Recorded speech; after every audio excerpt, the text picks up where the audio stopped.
With the divine intervention that brought down the mountain and secured their freedom from the giant's lair, the celestial warriors and the newly freed captives embarked on a journey to reunite families and prepare for the next phase of their mission. The days of travel were marked by a profound sense of liberation, each step away from the mountain's remnants reinforcing the newfound freedom that the divine gods had bestowed upon them. The celestial warriors, now guardians of a group of souls liberated from the giant's clutches, guided the captives through hills and valleys, their destination set on reuniting families torn asunder. As they approached villages and settlements, the celestial warriors witnessed tearful reunions, families embracing their loved ones who were once lost to the clutches of the giants. Joyful cries echoed through the air, a symphony of gratitude for the divine intervention that had shattered the chains of captivity. Upon returning the captives to their families, the celestial warriors took a moment to rest and regroup. The freed people, no longer prisoners, were provided with nourishment, clean clothes, and a chance to wash away the scars of their ordeal. The celestial warriors, too, took respite, savoring the precious moments of peace that followed the tumultuous events in the giant's lair. A decision was made to spend 3 days in the safety of the liberated villages, allowing both the celestial warriors and the freed captives to recover from the physical and emotional toll of their harrowing experiences. It was a time of healing and reflection, a brief respite before the looming mission that awaited them in the heart of Rome. In those 3 days, Jesus, mirroring the symbolic cycle of his own resurrection, found solace and strength. The villages buzzed with a sense of community as people shared stories, exchanged laughter, and found comfort in the presence of those who had become both saviors and companions. As the celestial warriors prepared to depart for Rome, a renewed sense of purpose burned within them. The freed captives, now transformed from victims to survivors, stood alongside their celestial guardians, ready to confront the heart of the Roman Empire and bring justice to the forces that sought to suppress the truth. The 3 days of respite became a testament to the resilience of the human spirit and the unwavering commitment of the celestial warriors to stand against the shadows that threatened to engulf the world. With the liberated captives by their side, they set their gaze toward Rome, where the next chapter of their celestial mission awaited. The celestial warriors gathered in a quiet corner of the liberated village, surrounded by the soothing sounds of nature and the murmurs of grateful souls who had found solace in their presence. Matthew, Johann, Timaru, Loki, and Jesus huddled together, the weight of their impending mission palpable in the air. Matthew, the storyteller, took a moment to survey the group before speaking. "Brothers, we stand on the threshold of Rome, a city shrouded in shadows and deception. Our mission is clear, to expose the darkness that festers within its walls. But to do so, we must navigate the labyrinth of streets and alleys without drawing attention." Johann, the master tracker, leaned forward, his eyes gleaming with anticipation. "We'll need to move like shadows, unseen and unheard. Rome's streets are filled with the whispers of spies, and we can't afford to alert the enemy to our presence."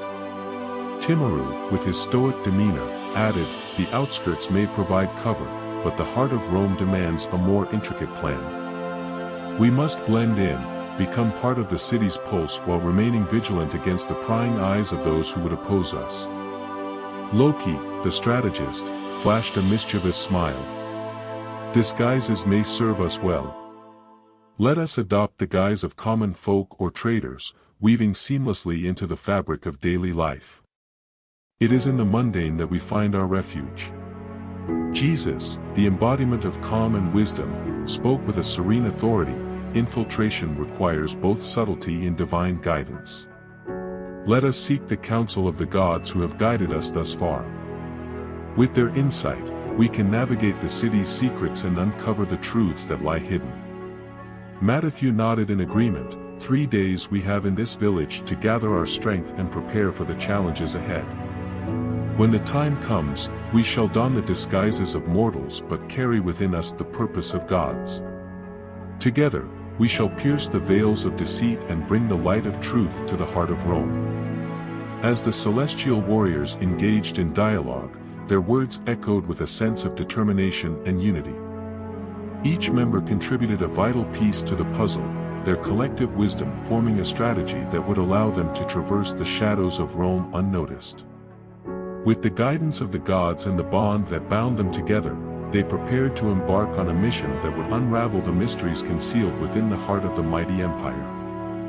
As the celestial warriors settled into a night of meditation, seeking guidance from the divine gods, an unexpected vision unfolded, revealing the sinister underbelly of Rome's Colosseum. The ethereal landscape of the dream materialized before them, and they found themselves standing on the blood-soaked sands of the arena. Lions roared, tigers prowled, and men adorned with iron animal heads engaged in brutal combat. The Colosseum was a theater of cruelty, a place where the twisted entertainment of the empire played out. The vision was a ghastly panorama of their brothers and sisters, warriors like themselves, being mercilessly slaughtered for the amusement of the bloodthirsty crowd. The stands were filled with spectators, their faces contorted with a perverse delight as they reveled in the carnage. The people were covered in the blood of the innocent, cheering for more, their cries echoing through the Colosseum like a macabre symphony. In the vision, the emperor stood atop a grand platform, a puppeteer orchestrating the gruesome spectacle. With a cruel smile, he gave the signal, a thumbs up or down, deciding the fate of those who fought for their lives below. The celestial warriors watched in horror as the emperor reveled in the suffering, his power over life and death wielded with callous indifference. The vision faded, leaving the celestial warriors shaken and resolute. Matthew, the storyteller, broke the solemn silence. Brothers, we have witnessed the depths of Rome's depravity. Our kin, our brothers and sisters, are forced to fight in these games, and the people cheer for their demise. We cannot stand idly by, we must put an end to this madness. Johann, the master tracker, spoke with determination. To stop these games, we may need to infiltrate the very heart of the Colosseum. The crowd, the emperor, they are all part of a twisted dance, and we must disrupt it. Timaru, with a furrowed brow, added, if we are to save our kin, we may have to become participants in these gruesome games. It is a sacrifice we must make to free the innocent from the clutches of this darkness. Loki, the strategist, nodded in agreement. We will use their own games against them. Let us become shadows in the Colosseum, striking from within to dismantle the cruel spectacle that stains the heart of Rome. Jesus, the embodiment of compassion, concluded, our mission is twofold, to expose the corruption that festers within the Colosseum and to save our brothers and sisters from the jaws of this barbaric entertainment.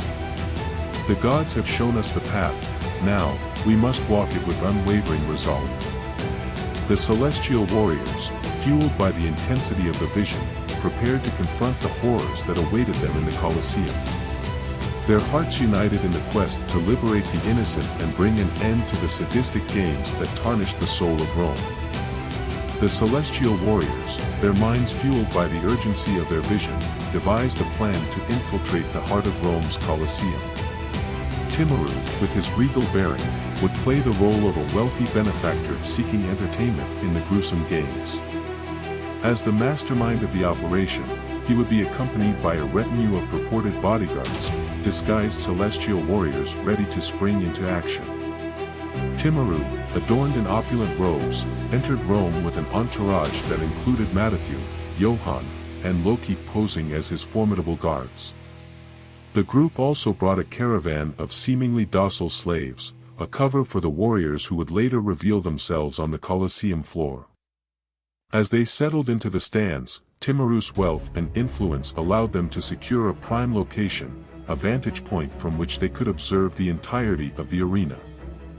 With Matthew and Loki discreetly positioned as bodyguards, Johann played the role of a servant, distributing free pico root cakes to the unsuspecting crowd. The pico root cakes, a subtle creation of celestial alchemy, carried a magical concoction that would momentarily weaken the guards and priests in the vicinity. The plan was set in motion, and the crowd eagerly devoured the treats, unaware of the impending disruption that would shatter the dark spectacle they had gathered to witness. As the intoxicating effects of the cakes took hold, Matthew, Loki, and Johann moved with calculated precision. Disguised as slaves and guards, they blended seamlessly with the crowd, waiting for the opportune moment to strike. Meanwhile, Jesus, with his innate wisdom and divine insight, had descended to the Colosseum floor, ready to face the horrors that awaited. The celestial warriors synchronized their movements, communicating through an unspoken bond. When Jesus gave the signal, the plan would be set into motion, and the Colosseum would become the stage for their audacious intervention. The stands buzzed with anticipation, the crowd unaware that within their midst, celestial warriors were poised to confront the darkness that tainted the very essence of Rome. As the celestial caravan of slaves and guards prepared to reveal their true identities, the Colosseum stood on the brink of a transformative upheaval orchestrated by the celestial warriors on a mission to end the barbaric games and liberate the innocent from the clutches of cruelty. As the grand spectacle of the Colosseum games unfolded, Jesus, Loki, and Johann found themselves positioned in the depths of the magnificent amphitheater. The bottom of the Colosseum, a marvel of ancient engineering, was a labyrinth of passageways and chambers adorned with intricate stonework and awe-inspiring architecture. Jesus, with a serene determination in his eyes, addressed the slaves who shared the shadowed confines of the Colosseum's underbelly. His voice resonated with a promise of liberation and the imminent unveiling of divine power. Today, Jesus declared, his words echoing through the subterranean chambers, "You shall witness the Almighty's hand at work. The chains that bind you will be broken, and the darkness that has held you captive will be dispelled. Prepare, for freedom is at hand." The slaves, their eyes reflecting a mixture of hope and trepidation, gathered around Jesus, drawn to the aura of compassion and strength that emanated from him. The bottom of the Colosseum, though shrouded in the impending doom of the games, became a place of whispered anticipation and newfound belief. The design of the Colosseum's lower levels was a testament to the architectural prowess of the time. Stone arches intertwined with captivating murals adorned the passageways, capturing the grandeur of Rome's dominance. Yet, within this majestic structure, the celestial warriors prepared to challenge the very essence of its dark purpose. As the distant roar of the crowd above signaled the commencement of the lion match, Jesus spoke words of solace to the captives. "Fear not, for the divine is with us. Today, we shall expose the cruelty that stains this arena, and the oppressed shall rise." In the dimly lit corridors beneath the Colosseum, the stage was set for a confrontation that would echo through the annals of history. The celestial warriors, armed with resolve and guided by a higher purpose, stood ready to face the impending trials. As the anticipation mounted, the Colosseum's bottom became a sacred space where the promise of liberation hung in the air, a beacon of hope in the face of impending darkness. The Colosseum erupted in a symphony of roars and cheers as the warrior with the eagle helmet stepped into the arena to face the formidable lion. The man, a seasoned gladiator, moved with a grace that belied the imminent danger. His every step exuded confidence as he brandished his blade, a spectacle that delighted the bloodthirsty crowd. As the battle unfolded, the man engaged in a dance with the lion, each move carefully calculated to showcase not just his skill but his audacity. With a flourish, he expertly dodged the lion's lunges, his agile movements resembling a mesmerizing performance rather than a life-and-death struggle. The crowd, caught in the exhilarating display, alternated between hushed awe and thunderous applause. The man continued to mockingly toy with the lion, taunting it with theatrical slashes and feints. His eagle helmet gleamed in the sunlight as he twirled and parried, a symbol of his dominance over the wild beast. However, in his arrogance and the crowd's deafening cheers, the warrior's moment of glory turned into a fatal misstep. Seizing an opportunity, the lion lunged forward with uncanny speed, catching the man across the helmet with a swift swipe of its massive paw. The crowd gasped in collective disbelief as the man's once graceful movements turned into a desperate struggle. The eagle helmet, once a symbol of triumph, now betrayed the fallen warrior as the lion's claws snagged it with a sickening crunch. The beast, driven by primal instinct, snapped the man's neck like a twig, ending his victorious streak with a brutal twist. Silence fell over the Colosseum as the lifeless body of the once celebrated gladiator lay sprawled in the dust. The crowd, momentarily stunned, erupted in a frenzy of cheers for the triumphant lion. The fallen warrior, who had reveled in the adoration just moments ago, was now forgotten in the wake of the savage display.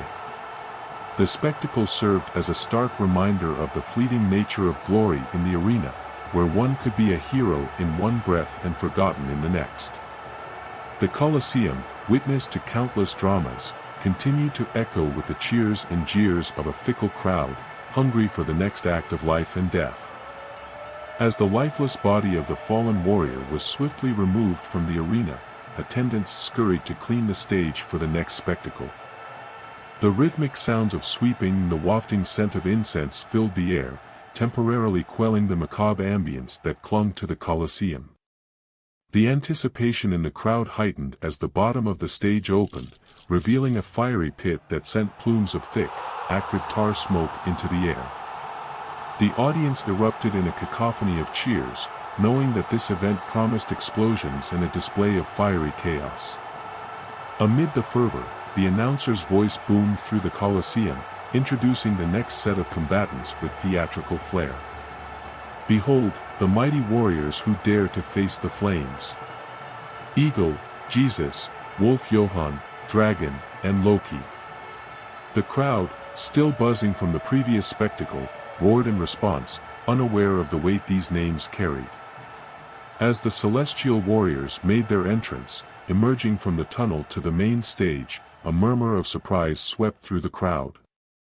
Their stature, notably smaller compared to the towering gladiators introduced before them, evoked laughter from both the spectators and even the warriors awaiting their turn in the arena. The emperor, seated in his royal box, joined the chorus of mocking laughter. Rising from his ornate seat, he pointed derisively at the seemingly diminutive group. The Colosseum echoed with the jeers of the crowd, ignorant of the profound destinies that stood before them. Unbeknownst to the mocking audience, the names, Eagle, Jesus, Wolf Johann, Dragon, and Loki, held significance far beyond the superficial judgments of height and appearance. These were not mere mortals, they were celestial warriors, each embodying a force of nature and carrying a purpose that transcended the fleeting amusement of the crowd. In the face of laughter and scorn, the celestial warriors stood unwavering, fully aware that their true strength lay not in physical stature but in the extraordinary powers that set them apart. Little did the audience know that the impending spectacle would defy their expectations, unveiling a divine intervention that would forever alter the course of the Colosseum Games. As the fires roared and cast flickering shadows on the colossal walls of the Colosseum, the ground rumbled once again. The crowd, captivated by the anticipation, erupted in deafening cheers as the floor opened up, revealing the ferocious inhabitants of the pits below. Freshly captured and starved, giant lions emerged, their eyes ablaze with primal hunger. The spectators, hungry for spectacle, reveled in the sight of these massive predators ready to unleash chaos in the arena. Jesus, Loki, Johann, and their companions surveyed the arena floor, well aware of the danger that lurked beneath their feet. The divine warriors were cautioned to be nimble, for the ground beneath them concealed both the fiery pits and the potential for deadly traps. Amid the roars of the crowd, 4 Roman slaves charged toward the celestial warriors. These slaves, formidable in stature, resembled short giants, their muscles rippling with strength earned through years of brutal training. The lions, agitated by the scent of fresh prey, added to the chaos, their massive forms poised to devour anything that dared to cross their path. The Colosseum became a battleground where man, beast, and celestial warriors converged in a clash of wills and destinies. The air crackled with tension as the celestial warriors prepared to face not only their human adversaries but also the primal forces of nature embodied by the ravenous lions. In this arena of chaos, the divine warriors readied themselves for a dance with destiny, each step a testament to the extraordinary power that pulsed through their veins. Amidst the chaos of roaring lions and charging warriors, Johann, the master tracker and assassin, moved with silent precision towards an unsuspecting lion. The massive beast, unaware of the impending threat, continued to focus on the fallen warrior it had just subdued. Johann, embodying a blend of grace and lethal intent, closed the distance with supernatural speed.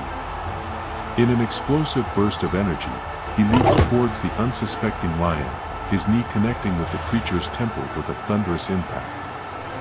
The lion, caught off guard, crumpled to the ground in a knockout, its majestic form now subdued by the cunning maneuver of the celestial warrior. Meanwhile, Jesus and Loki charged towards the remaining warriors with divine determination. The arena echoed with the clash of celestial and mortal forces as the two celestial beings engaged in a dance of combat. Blow by blow, the celestial warriors showcased their mastery over both the physical and metaphysical. Jesus, moving with a fluidity that defied the laws of mortal combat, delivered precise strikes with a grace that belied his immense power. His fists and feet became extensions of divine will, each blow a testament to the extraordinary forces coursing through his celestial veins. Loki, the trickster god, complemented Jesus with a display of agility and unpredictability. His movements, a chaotic symphony of kicks and spins, confounded the mortal warriors who struggled to anticipate the divine onslaught. The Colosseum became a theater of celestial prowess, where every punch, kick, and acrobatic maneuver unfolded with supernatural precision. The celestial warriors, in their dance of combat, emerged as avatars of the gods, their every movement a proclamation of the extraordinary power that set them apart from the mortal realm. The crowd, initially enthralled by the chaos, now bore witness to a spectacle that transcended the boundaries of mortal understanding. In the midst of the intense battle in the Colosseum, Loki, the trickster god, handed Johann a makeshift sling. The sling, crafted with divine precision, held an otherworldly power that would soon play a pivotal role in the unfolding chaos. As Jesus and his celestial companions, along with the freed slaves, prepared for the climactic moment, Loki revealed the plan to Johann.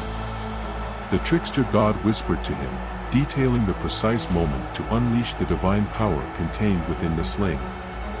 Johann, a master of silent and deadly strikes, nodded in understanding, his keen eyes focused on the impending chaos. In the stands, Timaru, disguised as a wealthy patron with bodyguards and slaves, prepared to unleash havoc. Marco, a former captive freed from the clutches of the giants, stood by his side.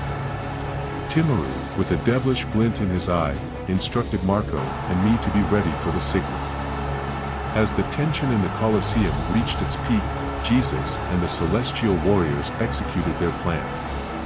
The fires roared, signaling the imminent release of the captive lions, and the crowd braced for another round of savage spectacle.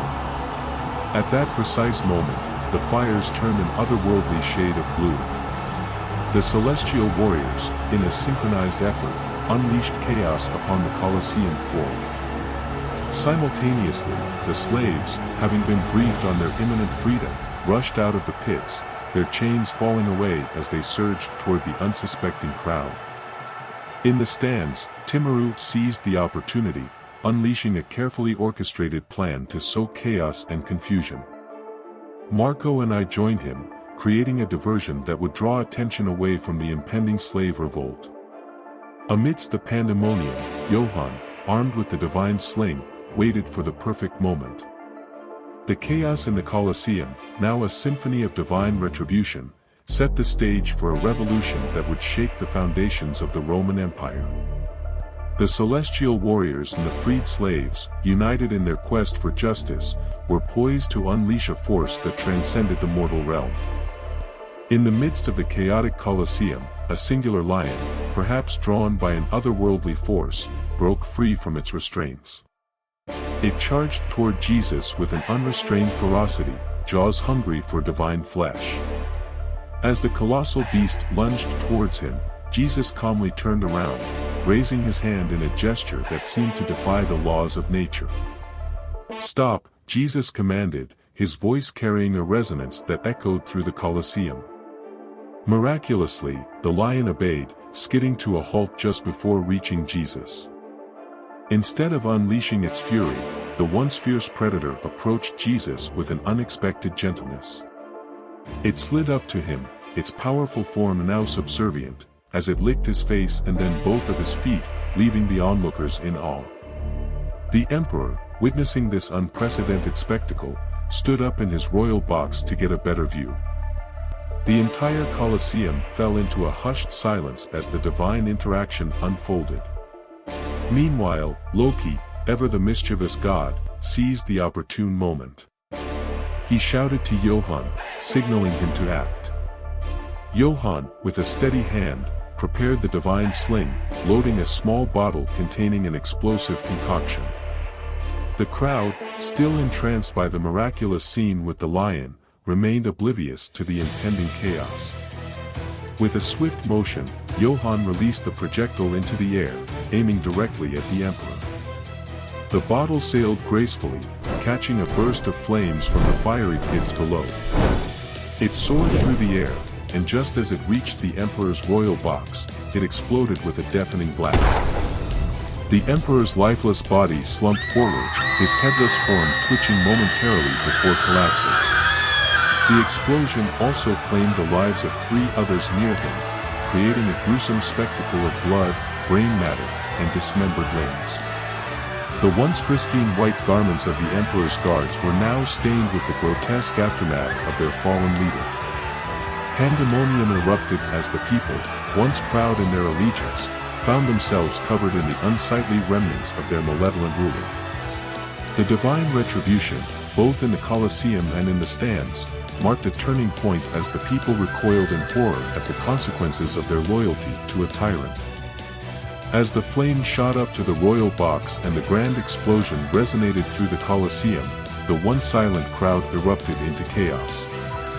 Dumbfounded by the unexpected demise of their emperor, the people stood in shock, their allegiance shattered by the explosion that marked the end of an era. In the midst of the confusion, the freed slaves seized the opportunity for their own liberation, rushing toward the stands and tossing their once oppressors into the pits below. The ensuing stampede, fueled by panic, became a chaotic dance of desperation and death, claiming more lives than the slaves could have imagined.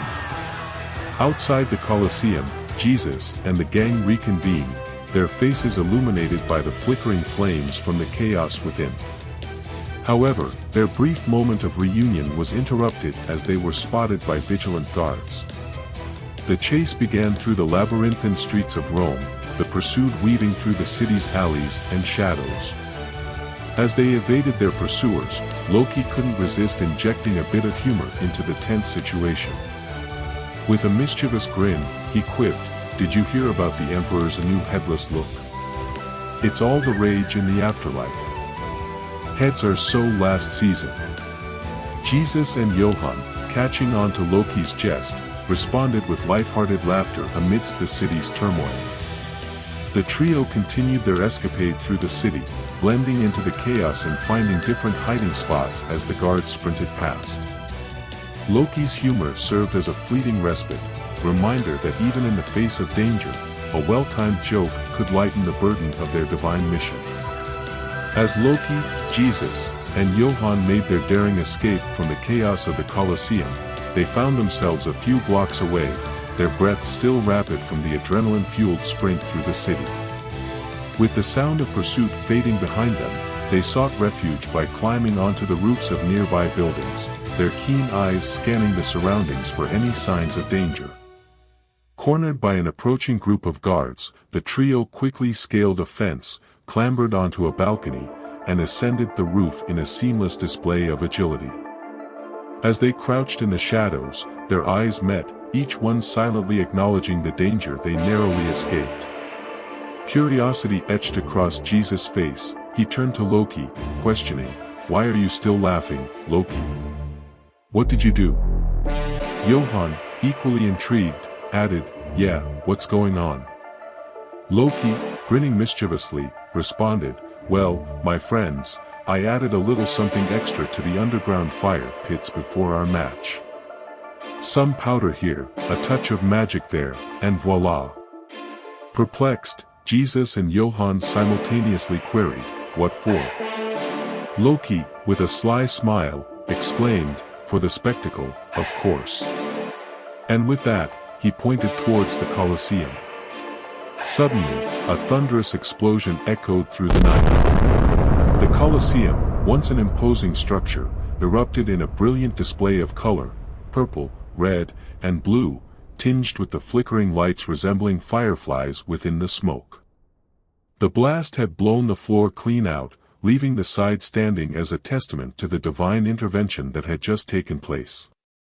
Loki, Jesus, and Johann, still crouched on the roof, marveled at the spectacle they had orchestrated. As the remnants of the Colosseum smoked like a chimney, the trio realized that their daring escape and Loki's fiery touch would become the stuff of legends, passed down through history as the story of gladiators, a tale that was, in reality, woven with threads of divine intervention and laughter in the face of danger. As the gang gathered in the sheltering embrace of the forest, their laughter echoed through the trees, a stark contrast to the chaos they had left behind in Rome. Loki, Jesus, Johann, Timaru, and others sat around the crackling fire, their eyes gleaming with both mischief and camaraderie. As the night unfolded, the sounds of the forest enveloped them, creating a symphony of rustling leaves and distant howls. Loki, the trickster, couldn't resist making the flames dance to the rhythm of his fingers, creating playful shadows that leaped across their faces. Jesus, with his serene presence, suggested, "Let us take a moment to reflect on what we've just accomplished. The divine has guided our steps, and now, in the quiet of the forest, let us meditate and seek further guidance." With the fire flickering before them, each member closed their eyes, sinking into the depths of meditation. In the realm of visions, a shared revelation unfolded, a forest inhabited by beings with dog-headed features, wearing broken crowns. Savage and wild, they roamed freely. In the midst of meditation, dialogues emerged, each character voicing their unique perception of the vision. Loki, the forest teems with laughter, but the dog-headed beings, their crowns shattered, they seem lost, abandoned by their once regal bearing. What secrets lie within their broken realm? Johann, the laughter is an illusion. In my vision, they howl in pain, their eyes seeking solace. The shattered crowns symbolize a loss of purpose, a disconnect from their true selves. Timaru, I see them as echoes of the past, the remnants of forgotten rulers. Their broken crowns are a metaphor for the fractured authority that once held sway in this mystical forest. Salim, the forest, once harmonious, now resonates with discord. The dog-headed beings, crownless and savage, represent a disrupted balance, a disturbance we must rectify. Jesus, in my vision, the forest mourns. The dog-headed ones, once protectors, have fallen from grace. Their broken crowns tell a story of a divine order disrupted, a narrative that we must unravel. As the characters shared their visions, a puzzle emerged, and the forest seemed to hold a secret only they could unravel. The crackling fire bore witness to their contemplation, the night enveloping them in a shroud of mystery and ancient wisdom. The gang, now both protectors and seekers, rested in the heart of the forest, prepared for the next chapter of their divine journey.